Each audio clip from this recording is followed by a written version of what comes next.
সময় ঠিক এগিয়ে চলে, কিন্তু আমি পড়ে থাকি সেই আগের জায়গাতেই। চারপাশের মানুষ বদলায়, গল্প বদলায়, শুধু আমি বদলাতে পারি না। যেন এক অচল সময়ের ভেতর দাঁড়িয়ে আছি, যেখানে আশার রঙগুলোই ধূসর হয়ে গেছে। প্রতিদিন সূর্য ওঠে, আলো ছড়ায়, তবুও আমার ভেতরের অন্ধকারে কোনো আলো পৌঁছায় না।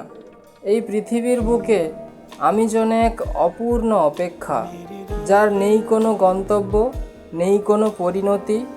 নতুন দিন শুরু হয় ঠিকই, কিন্তু আমার জীবনের ক্যালেন্ডারে দিনগুলো শুধু কষ্টের পাতায় লেখা থাকে। লোকজন বলে সময় নাকি সব ঠিক করে দেয়। আমি জানি না সত্যি কি তা হয়, তবুও বুকের ভেতর একটা ছোট্ট আশা বেঁচে আছে। হয়তো কোনো একদিন আমার এই নষ্ট ঘড়িটাও আবার চলতে শুরু করবে।